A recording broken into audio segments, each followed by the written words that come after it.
É isso aí, pessoal. Obrigado aí pela presença de todo mundo aqui. 5 minutinhos e mais 230 pessoas ao mesmo tempo nos dois canais. Estamos passando aqui na Carteira Z também no Dica de hoje.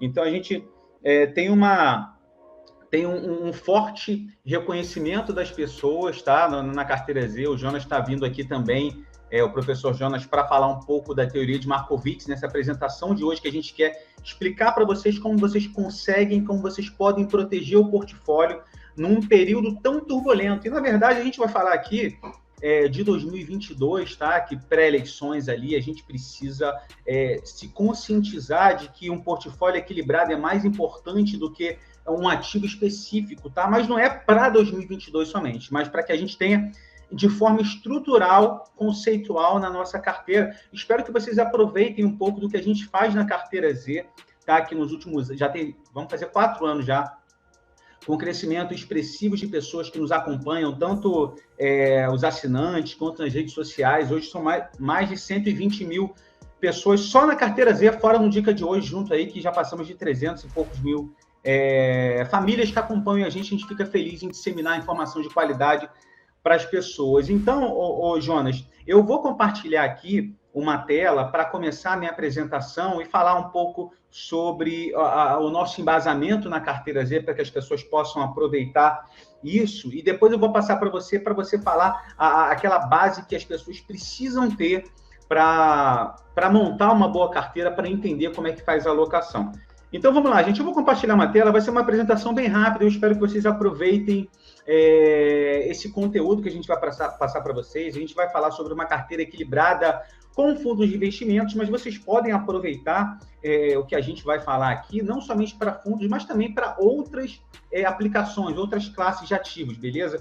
Toda apresentação que eu faço, que me chamam para fazer, foram já dezenas, eu gosto de começar com essa frase para contextualizar o que a gente faz na Carteira Z e o que eu acho que é mais assertivo para qualquer investidor, pelo menos as pessoas que não trabalham diretamente no mercado financeiro, que é a frase do Jonas Jobs, né? O Steve Jobs aí: concentre-se naquilo que você é bom e delegue todo o resto. Para mim, essa frase é mantra, essa frase precisa ser colocada na geladeira, no armário de cada um, para que ela possa focar no que ela é boa, tá? No que você tem um diferencial, para que as pessoas te procuram, o que elas perguntam. Muita gente, às vezes, faz um trabalho gratuito de alguma coisa e ela tem um diferencial naquilo e ela pode desenvolver cada vez mais. Desenvolvendo cada vez mais naquilo que ela já tem um dom, ela gera mais valor. Gerando mais valor, ela consegue remunerar mais, tá? Então, eu quero que vocês prestem atenção nessa questão, primeiro, dessa métrica inicial: concentre-se naquilo que vai ser bom e delegue todo o resto. A gente vai falar de fundos de investimentos aqui com um pouco mais de robustez, mas, como eu falei, vocês podem falar, né, e mesclar em todas as classes.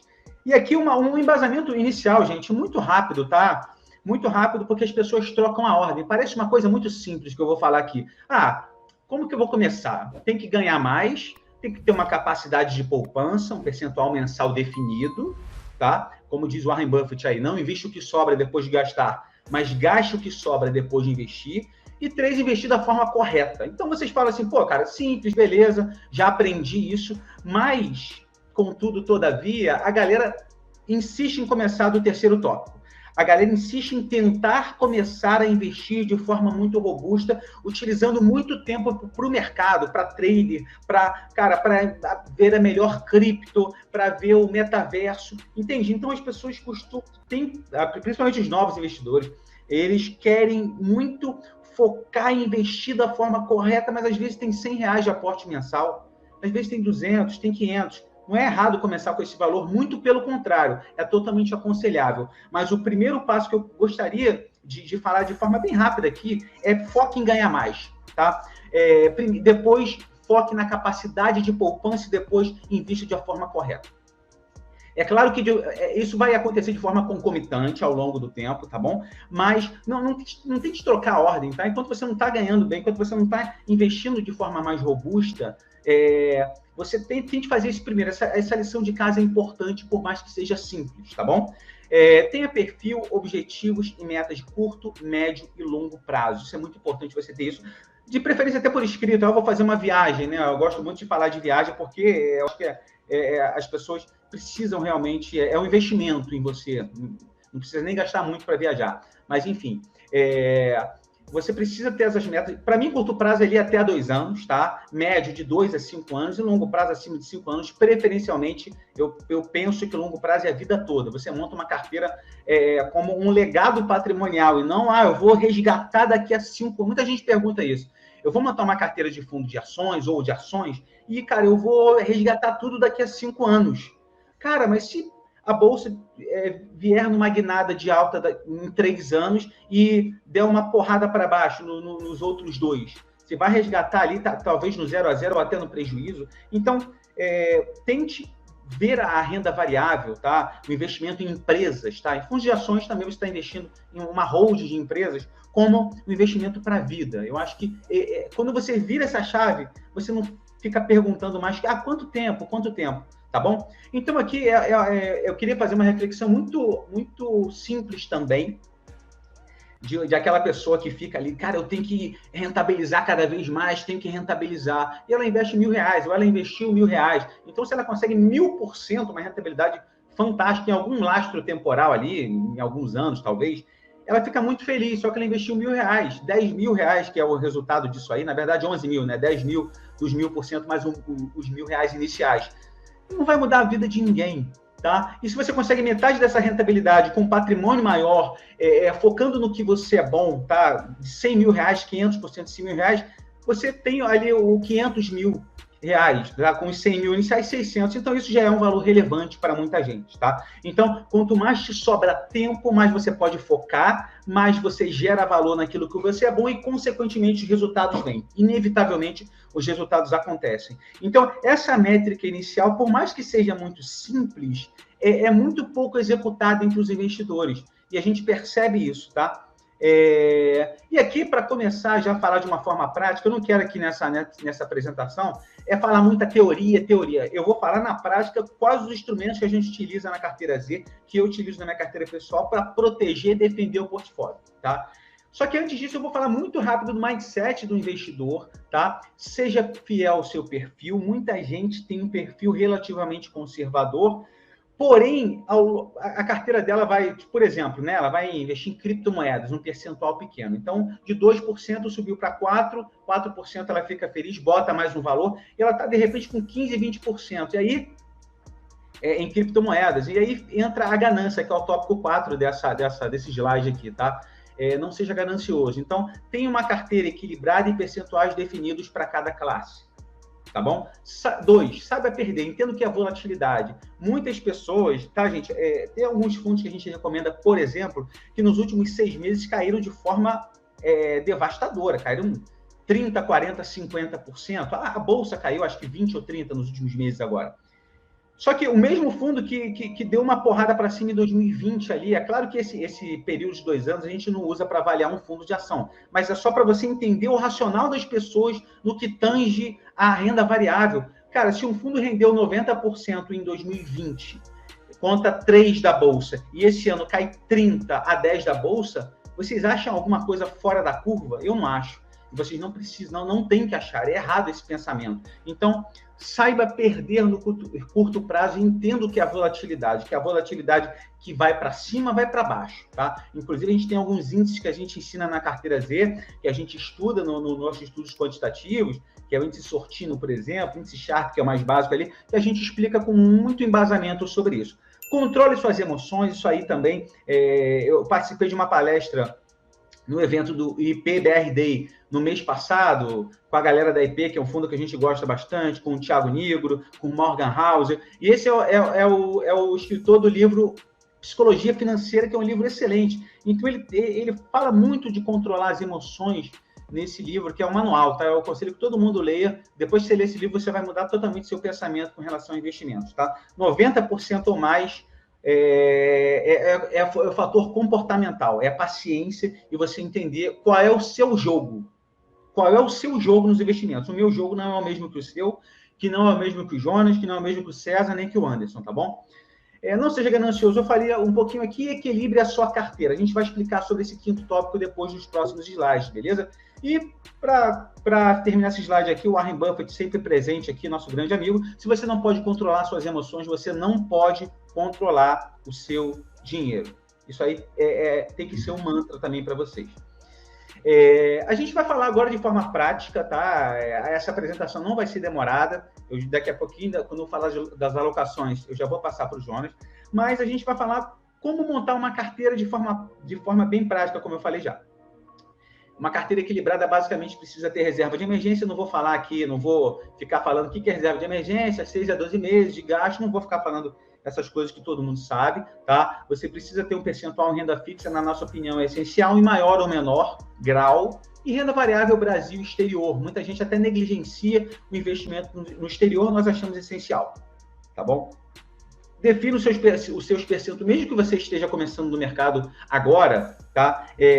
O seu perfil ao longo do tempo ele pode mudar e vai mudar. Só que não mude todo mês o seu perfil. Agora eu estou arrojado porque a bolsa está subindo. Agora eu estou conservador investindo em dólar e exterior porque a bolsa está caindo, tá? Muita gente ela muda o seu perfil ali cada mês. Isso é totalmente errado. Então, ao longo dos anos, sim, você pode ficar mais ou menos arrojado, de repente pela sua idade, você quer ter um grau maior de conservadorismo, enfim, é isso. Então, a gente vai aqui para o método que eu inventei, tá? Do filósofo contemporâneo, Rafael já está aqui, o método Gangorra, que é um método muito simples de alocação de ativos, que eu faço na minha carteira e me sinto muito confortável, tá? Porque o maior investimento que você pode fazer por você é o investimento de dormir bem à noite. Como que você dorme bem à noite? Com uma alocação coerente com o seu perfil, o perfil da sua família.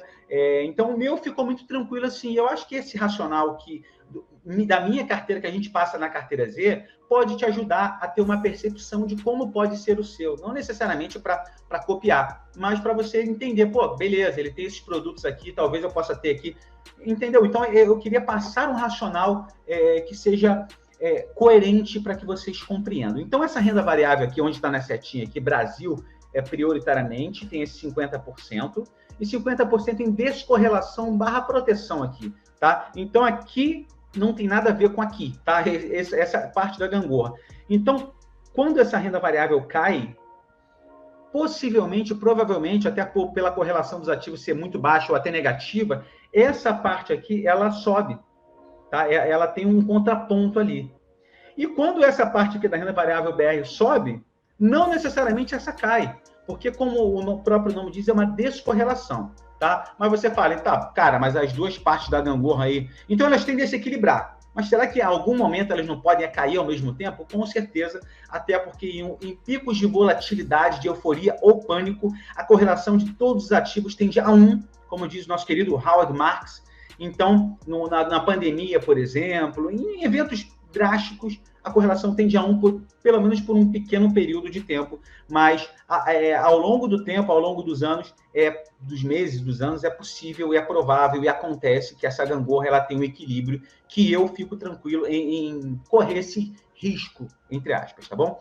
Como é que eu monto, então, aqui? Como é que eu posso fazer isso e como é que você pode aprender a montar um portfólio inteligente para você alocando os ativos, tá? Essa primeira parte do ataque aqui, você vê um monte de jogadorzinho no campo aqui, né? Essas quatro caixinhas aqui, jogadores aqui do ataque, para mim, são fundos de ações, mas você fala assim, eu gosto de ter ação também, não tem problema algum. Inclusive, a carteira Z, ela não demoniza o investimento em ações. A gente só estimula que a pessoa invista em ações naquilo que ela conhece mais. Eu não acho coerente você, e nem que todo mundo consegue acompanhar todos os setores, consegue acompanhar exterior, Ásia, Europa, América Latina, enfim. Então, eu acredito que a pessoa, o círculo de competência dela, ela pode investir, é aconselhável, inclusive, ela pode saber de varejo, se ela trabalha ali, é gerente, ela trabalha dentro do setor, mais do que um gestor que está há 30 anos no mercado. Então, eu queria deixar muito claro isso. O meu portfólio é prioritariamente quase todo de fundos, tá? Uma pequena parte em fundos imobiliários e ações, o resto aí de fundos que eu vou explicar para vocês aqui. Então, esses 4 jogadores aqui se resumem em fundos de ações com volatilidade similar ao Ibovespa, tá? O beta ali próximo a 1. O beta é a volatilidade comparada, né? Então, aqui, no caso, comparada ao Ibovespa. FIAs com volatilidade menor que o Bovespa são tradicionalmente fundos que às vezes utilizam caixa maior, fundos que tradicionalmente investem mais no setor de utility, sabe? Aqueles fundos mais conservadores, empresas mais pagadoras de dividendos. Então, o DNA do fundo é esse, que não quer dizer que ele não vá alterar em algum momento, mas o DNA dele é esse. E os dois aqui do ataque, fundos com volatilidade maiores do que o Ibovespa. Esses fundos aqui, alguns deles são levemente alavancados. A gente tem que ter um controle maior nesse tipo de investimento, nesse tipo de fundo, porque pode ser que ele tenha um drawdown muito grande. Então, eu seguro a mão aqui, mas eu gosto de fundos assim. E fundos small caps, fundos que focam em empresas de menor capitalização da Bolsa, beleza? Então, essa parte aqui, que tem caído muito nesses últimos meses, que tem caído desde 2020, como a Bolsa caiu. Natural. A gente precisa reconhecer, precisa ter o grau de humildade de falar, não, a minha carteira de ações, de fundos de ações, tem gente aí que acerta uma ação ou outra e atua nesse contraponto. Mas eu fico tranquilo com essa alocação, porque esse time aqui, essa minha zaga, eu considero ela robusta, e eu vou mostrar para vocês daqui a pouco o resultado efetivo dela, de todos os fundos que a gente recomenda e já recomendou, tá? Não é uma coisa inventada.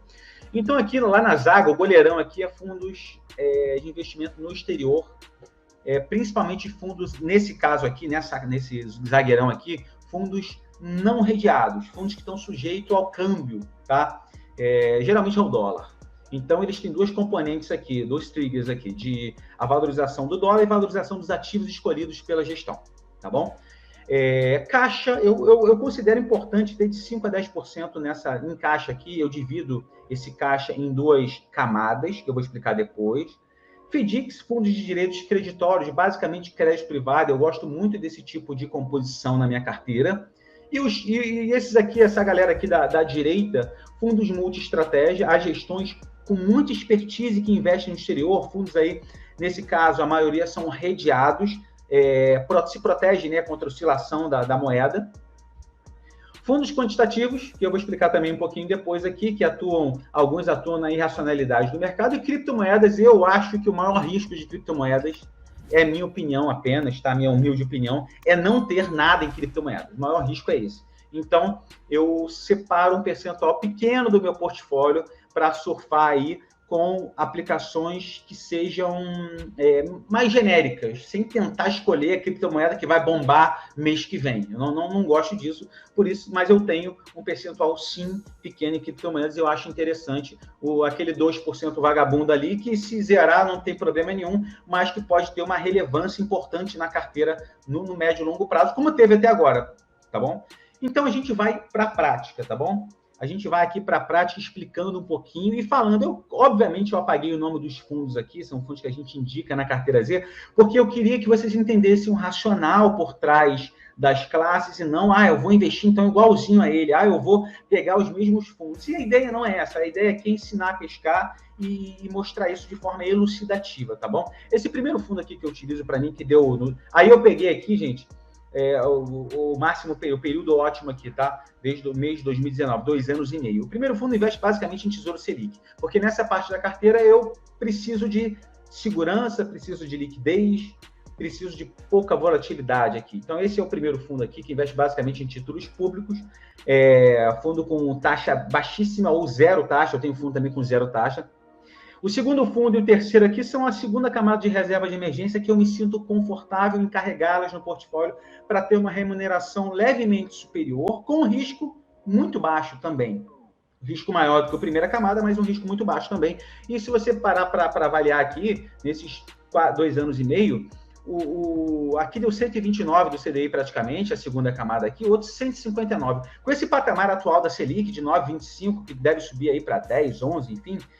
É bem relevante, tá, gente? É bem relevante, uma rentabilidade próxima a 130, 140, 150 do CDI. Eu me sinto confortável com a minha segunda camada, remunerando um pouco mais, correndo um risco muito baixo, tá? Um risco de moderado a baixo, beleza? Essa é a primeira caixa que eu expliquei, porque eu disse para vocês que aqui eu não vou focar nos fundos de ações na renda variável BR. Eu vou focar na descorrelação. Por quê? Porque eu acho que assim eu posso ajudar mais vocês a surfar esse 2022 e carregar isso de forma estrutural para que isso fique na sua carteira aí e a sua carteira sobreviva a 2 anos, 3 anos, 5, 10 20 anos. Eu acho que você precisa ter uma composição inteligente.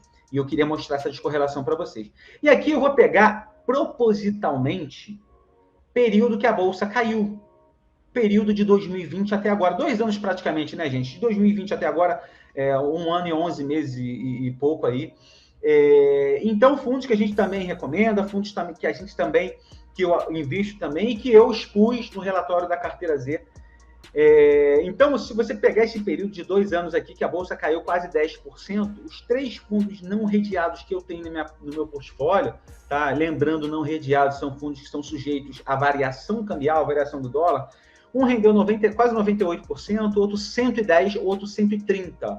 Você lembra da gangorra ali? Olha o equilíbrio que essa parte me trouxe no portfólio. O caixa também, porque o caixa acaba te dando até um conforto psicológico, te dando aquele colchão. E a parte de exterior, olha a porrada que ela deu para cima, equilibrando muito bem, como eu falei no método gangorra. Então, essa parte foi a que mais remunerou nesse período, tirando criptomoeda, tá? Aqui eu vou falar de fundo multi-estratégia, são fundos também que estão lá nos relatórios. A parte do portfólio que eu tenho ali em torno de 10% também com gestões que têm uma expertise muito grande no exterior. Tá? São fundos que têm 60%, 70% no exterior ou mais, fundos que carregam até um pouco de ouro, cobre, prata, NTNB. Então, multi-estratégia, multimercado são fundos aí que é uma caixinha ali que a gestão ela tem uma maleabilidade para trabalhar em vários cenários. Eu gosto de ter um percentual do portfólio nesse tipo de investimento. Então, quando a Bolsa caiu 10% aqui, um fundo nem subiu muito aqui, 8,55%, um fundo do portfólio 11,20%, 31,11% e 71,40%. Lembrando a parte da carteira de descorrelação, tratando aqui de fundo multi-estratégia, tá? Então, são fundos muito inteligentes que eu gosto de carregar no meu portfólio. Você, se tiver uma expertise muito grande ali, eu consigo ali, eu gosto muito de fazer uma mesclagem, trabalhar no exterior, cobre, ouro, não sei o quê. Se você gostar de fazer essa composição, tiver essa expertise, eu acho bem difícil, até se você focar no que você é bom. Se você não é bom o suficiente no mercado financeiro, mas em outra atividade, talvez o tempo que você vai gastar aqui não seja tão produtivo, mas pode ser também, beleza? Tem umas 3 caixinhas aqui, fundos de crédito privado, eu comentei ali de direitos creditórios que eu gosto bastante no portfólio. Aqui a gente precisa ter um pouco mais de cuidado, porque o crédito é binário, então há pagamento ou não há, pode haver default, então a gente tem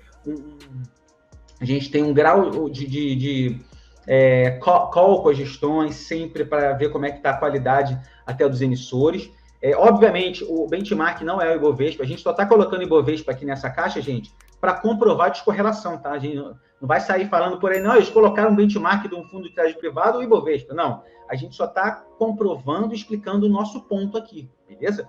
Então, aqui, enquanto a Bolsa caiu no mesmo período 10%, um fundo subiu 13,62%, outro 22,36%, outro 33,11%. São fundos aí que têm esse DNA tem baixa liquidez. Com baixa liquidez, 90 dias, 120 dias, 180 dias, a gestão tem um conforto maior para trabalhar as operações dentro da estrutura do fundo. Aqui o penúltimo são fundos quantitativos que também eu acho interessante carregar em maior ou menor percentual no portfólio. Nesse período aqui que a Bolsa caiu 10, né? Mesma coisa. Um subiu 10,61, outro 15,74. Inclusive, um dos fundos quantitativos que atuam na irracionalidade do mercado, quando a Bolsa caiu 30% ali em março de 2020, ele subiu 2%. A Bolsa caiu 30%, ele subiu 2% no mesmo mês. Porque justamente as métricas, né, dele, tá, os modelos estatísticos dele, matemáticos, são trabalhados para performar bem em picos de euforia, tá, em picos de volatilidade.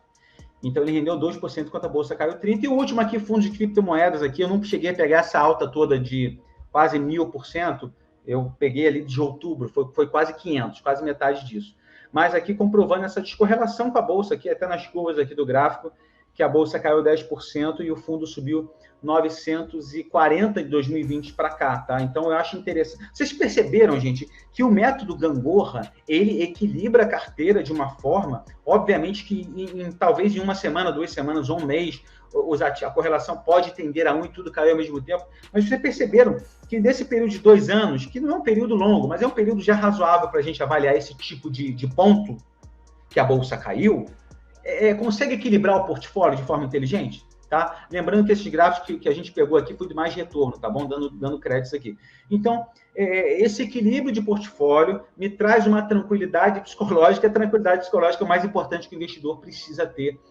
Para ele, não, você não vai correr, eu não corro, né, o risco da ruína e não me dou a esse luxo de correr em alguma vez, tá bom? E agora eu vou passar para o Jonas para ele falar um pouquinho de teoria de Markowitz para explicar um pouco quanto rende, afinal, quanto rende a carteira Z. Vocês estão falando um monte de coisa aí, mas quanto rende a alocação de vocês? A gente vai falar um pouco sobre isso, eu vou interromper o compartilhamento para passar para o querido Jonas aqui para explicar sobre a teoria de Markowitz, uma parte interessantíssima para que vocês entendam o Steve Jobs falando, Guilherme Roba, é sempre um prazer ouvir as ideias do Steve Jobs. Ele é um professor, o Jonas sempre ensina muito, eu aprendo muito com o Jonas, os assinantes aprendem muito, e já temos aí mais de 400 pessoas ao mesmo tempo aqui para escutar você, Jonas. Manda bala, professor. Vamos lá.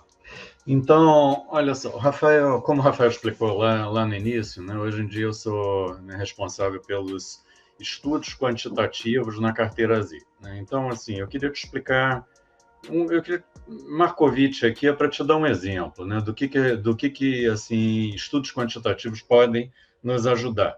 O objetivo não é, obviamente, né, em 20 minutos, não é te ensinar a fazer, porque isso já seria um curso por si só, mas, enfim, né, é te apontar alguma coisa que existe, né? De repente é uma descoberta para muitos de vocês, de maneira que você possa perseguir isso se for de seu interesse, né? Cheio de referência na internet. Então, como é que a gente usa métodos quantitativos dentro da carteira Z? Né? A gente não... Uma possibilidade é você usar métodos quantitativos para o próprio trade, né? Para negociar, para descobrir, para negociar ações. Não é a nossa área é na área de fundos, de recomendação de fundos e de formação de carteiras. Né? Dentro do site da carteira Z, você vai encontrar dentro daquelas caixinhas que o Rafael falou, né? Fundos com volatilidade alta, fundos com volatilidade menor que a do Ibov, igual, maior.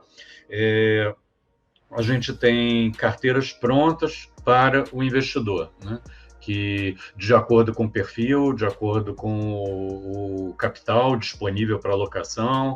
Então, esses métodos quantitativos nos ajudam nesse aspecto, a avaliar fundos, em primeiro lugar, e, em segundo lugar, a montar carteiras. Né? Então, Markowitz não é a única ferramenta que a gente usa, mas ela é uma das. Né? Então, eu queria te explicar, assim, a título de repente, atiçar sua curiosidade por métodos quantitativos. Então, eu escolhi talvez o mais famoso deles, né? Que é o método de Markowitz. Então, vamos começar aqui te explicando, assim, calmamente, como é que a gente chega lá, como é que o Markowitz chegou lá. Né?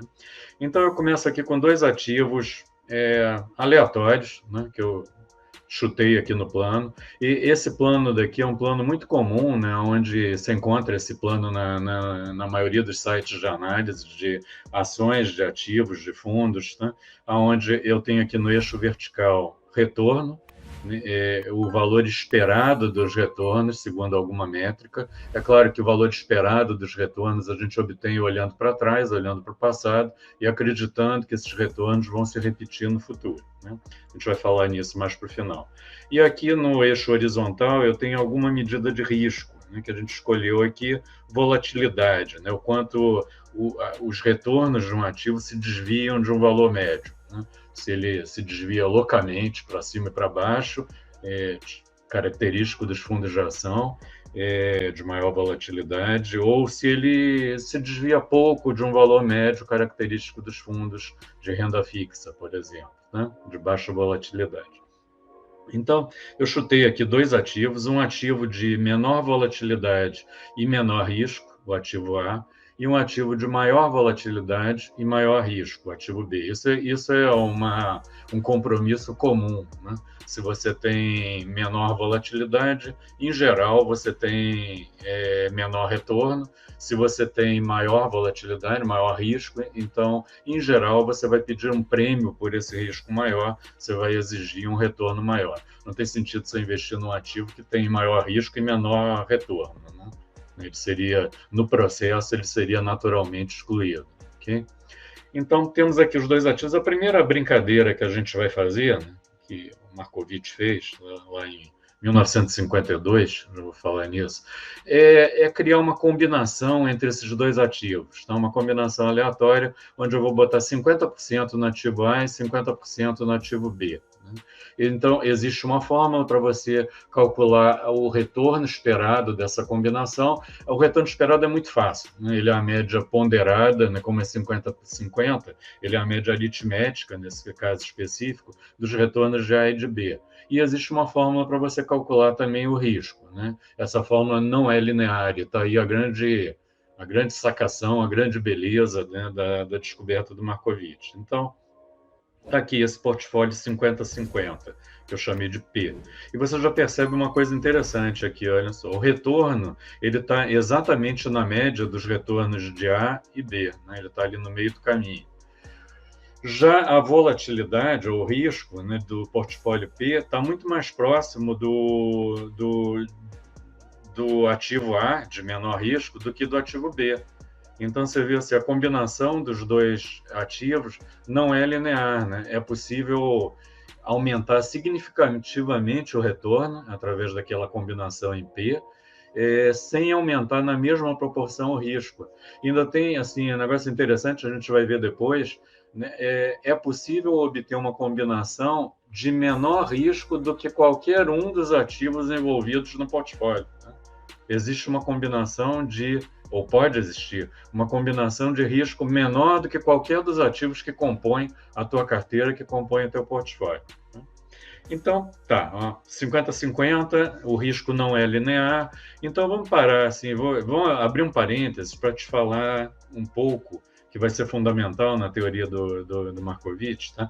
Nessa linha daqui, nesse conjunto de linhas, eu peguei os mesmos ativos, A, B e a combinação dos dois no portfólio P, e tracei uma linha que passa por a origem aqui, mas vamos chamar assim mais genericamente do ativo livre de risco, né? É o ativo que tem risco zero. Pode ser bonds do Tesouro Americano, pode ser letras do Tesouro Nacional, né? O risco é muito pequeno, é o risco de default do Tesouro, né, Nacional, que é muito pequeno, tá?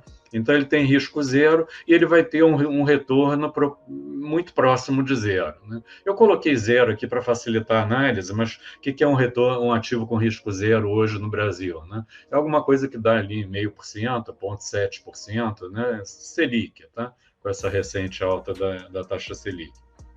Então, eu tracei 3 retas que vão desse ativo livre de risco até cada um dos ativos de risco. Essa reta se chama a reta de alocação de capital. E eu vou te dizer o seguinte, qualquer alocação razoável, né, inteligente, ela tem que estar em algum ponto dessa reta, certo? A reta qualquer alocação de capital tem que estar sobre uma dessas retas, que envolve parte do teu capital alocado no ativo livre de risco e parte do capital alocado no ativo de risco. Tá? Então, imagina o seguinte, a minha única alternativa é uma alocação entre o ativo livre de risco e eu tenho que escolher um dos ativos de risco, que pode ser o ativo A, pode ser o ativo B, ou pode ser a combinação 50-50 dos dois, que é o ativo P. Tá? Então, a pergunta é, se essa é a minha única alternativa, qual dessas retas eu vou escolher para alocar meu capital? Então, a resposta é o seguinte, se você olhar aqui para essa linha, a resposta é a linha em vermelho, tá? E assim, eu vou te dizer por quê. Se você olhar para essa linha em vermelho, não existe nenhuma alocação à esquerda e acima dessa linha, né? Ou seja, não existe nenhuma alocação de maior retorno e menor risco simultaneamente, né? À direita dela existe, eu posso alocar nessa linha que não é ótima, nessa linha amarela, ou eu posso alocar nessa linha que não é ótima, azul. Tá? Por que essa linha é melhor? Se você lembrar lá do ensino médio, né, assim, porque essa linha vermelha ela tem uma tangente maior. O que é a tangente de uma reta? Se você lembrar lá do ensino médio, né, ângulo de 90 graus, então cateto oposto sobre cateto adjacente, essa é a tangente. Tá? Então, cateto oposto é retorno, cateto adjacente é risco. Então, tangente maior significa mais retorno pelo mesmo risco, né? Ou mais retorno pela mesma unidade de risco. Quanto mais inclinada for a reta, melhor. Tá? Então, se você escolheu a linha vermelha, não é uma questão de escolher, ela é a única que faz sentido. Né? A linha vermelha é a única que faz sentido. Não significa que você tenha que estar 100% em P, ou que você tenha que estar 100% no ativo livre de risco. Né? Vai depender do teu perfil de risco. Você pode estar 100% em renda fixa, você pode estar 100% no ativo P. Tá? Mas a maioria dos investidores vai estar em algum lugar no meio, dependendo do seu perfil de risco. Eu posso estar 90% em renda fixa, ou eu posso estar 10% em renda fixa e 90% no portfólio P. Tá? Então, entendemos isso. Tá? O que eu quero levar daqui é o seguinte: existe uma reta que passa pelo ativo livre de risco e pelo ativo de risco. Quanto mais inclinada essa reta, melhor. Né? Essa é a conclusão que eu quero levar daqui. Então, vamos voltar aqui ao nosso portfólio 50-50. Né? E aí vem a grande sacação do Markowitz. Markowitz, ele está vivo ainda, né? Ele está com 94 anos. Em 1952, ele ganhou um prêmio Nobel em 1990 por causa de um trabalho de um artigo, basicamente, que ele publicou em 1952. Ele foi ganhar esse prêmio Nobel 38 anos depois. O que Markowitz fez? Esse portfólio 50-50, né, ele estendeu o seguinte: eu vou calcular todos os portfólios. Né? Portfólio 10-90, 20-80, 30-70, 65-35. E, ao fazer isso, ele obteve essa figura daqui.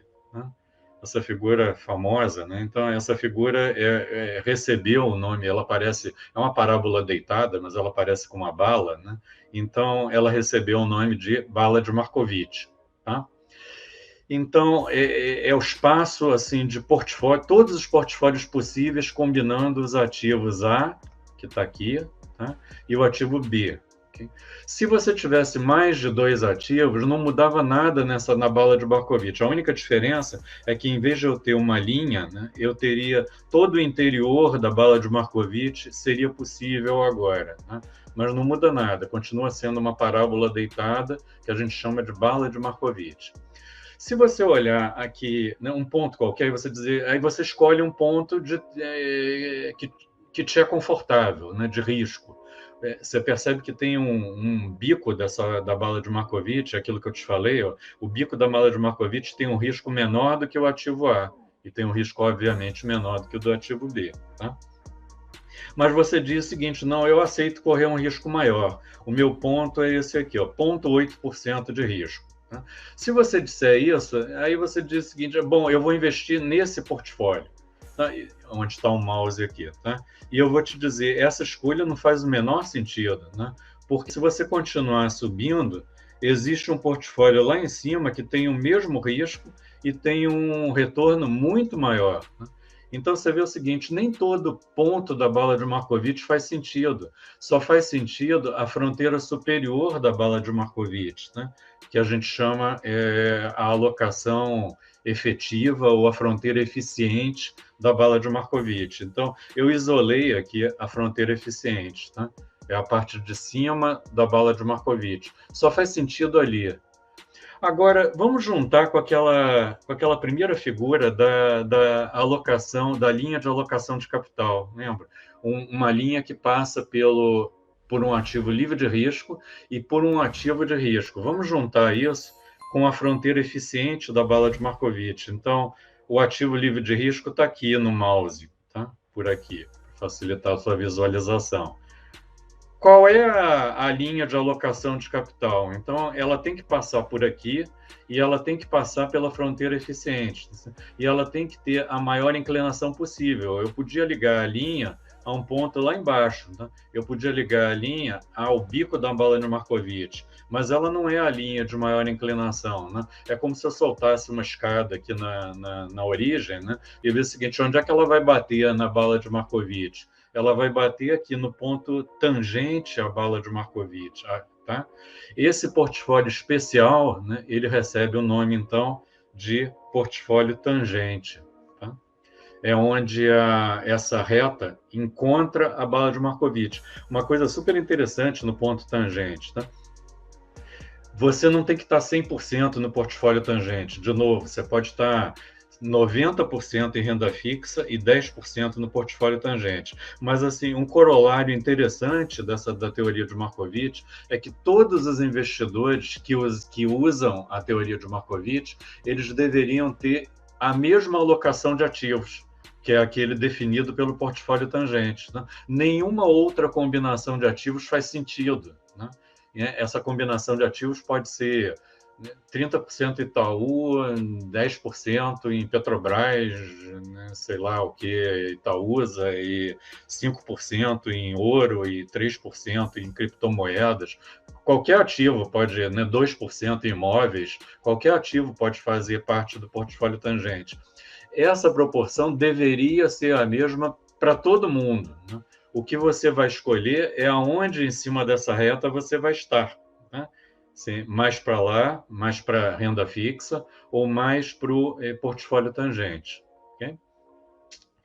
Então, né, assim, para fechar esse raciocínio, o Rafael falou muito de descorrelação lá no início. Onde é que a correlação entra nisso? Tá? Esses dois ativos A e B que eu escolhi aqui, eles têm uma correlação de 10%, uma correlação baixa. Né? Mas o que aconteceria se eu conseguisse encontrar ativos de correlação negativa, né? De correlação tipo 90% negativa, né? Ou seja, um sobe e o outro cai. Tá? Se eu conseguisse isso, é o próximo slide aqui, ó, ver o que acontece. Vai aparecer outra bala de Markowitz aqui. Tá? Se eu conseguisse ativos descorrelacionados, 90%, e essa bala de Markowitz em azul, olha o que aconteceu. Né? Assim, o bico da bala de Markowitz se aproximou da origem, ela se aproximou do risco zero.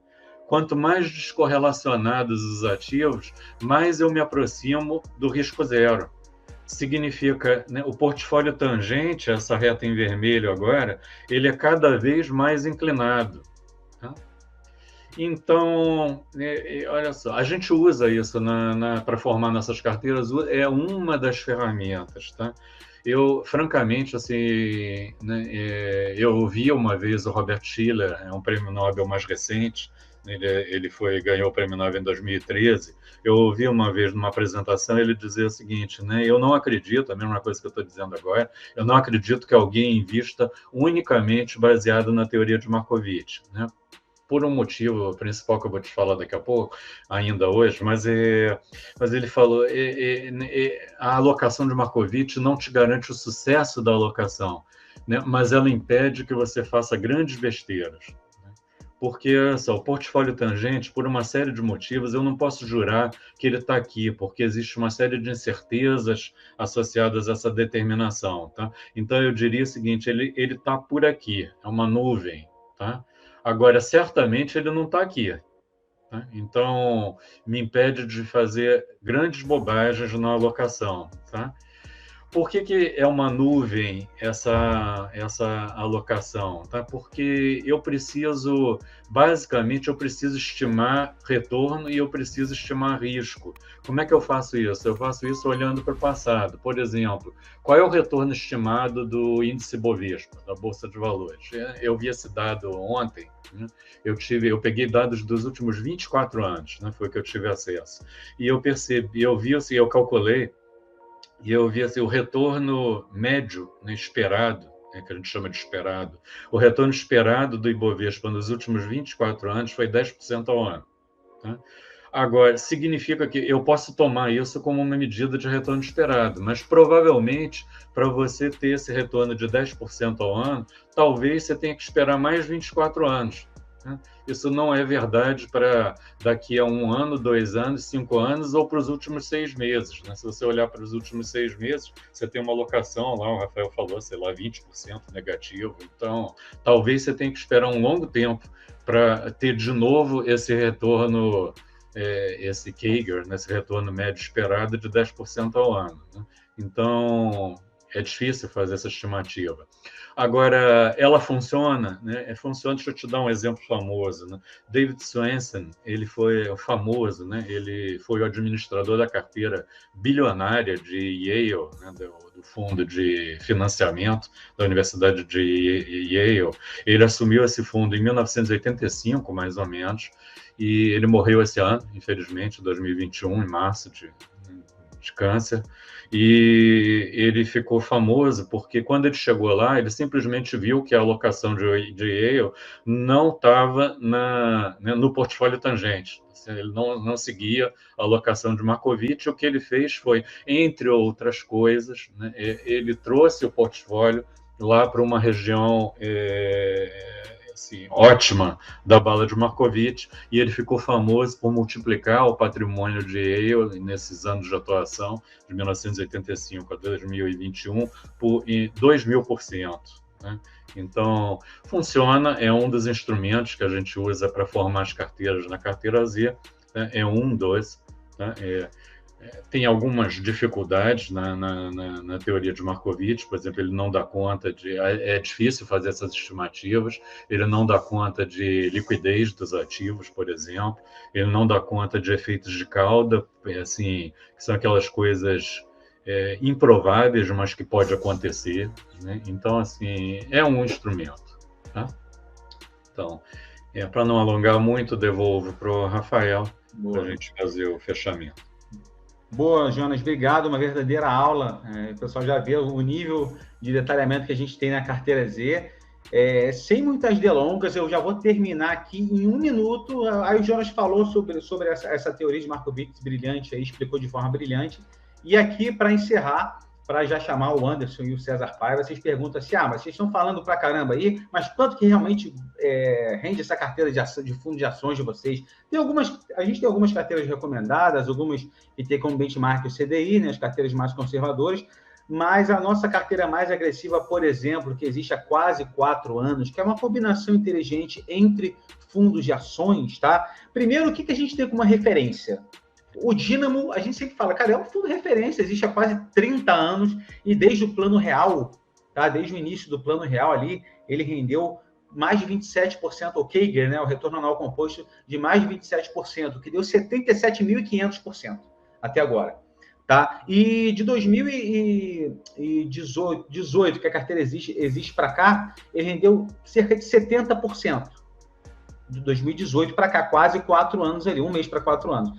E a nossa carteira agressiva de fundos de investimentos aqui, ó, ela rendeu nesse período de 4 anos também, que o Dínamo rendeu 70%, quase 84,79% a 33,39% do Ibovespa. Nós ficamos felizes em conseguir retornos favoráveis e interessantes, por mais, como eu disse, né, botar a seta aqui nessa queda acentuada dos últimos meses aqui, natural, caiu bastante nos últimos meses e caiu também na pandemia, mais do que a Bolsa, inclusive, um pouco mais do que a Bolsa, mas a gente tem confiança numa estratégia embasada que a gente já faz há quase 4 anos. Esperamos que tenhamos o retorno em 20 e poucos anos, similar ao Dínamo, quem sabe, né? Enfim, as nossas redes sociais aqui, para terminar, o YouTube, né, que vocês estão vendo aqui, estamos passando nos 2 canais da Carteira Z, Instagram, sempre tiramos dúvidas, Carteira _Z, e Twitter, Zatar Rafael.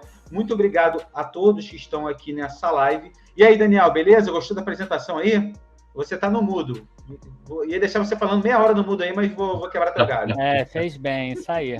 Mas adorei, é muito boa a apresentação, vai muito em linha até com a aula que eu vou dar amanhã lá no curso da mentoria, que é exatamente sobre isso, sobre Markowitz e montando isso numa carteira maior. Muito bom. O Jonas manda muito bem, a gente já sabe disso.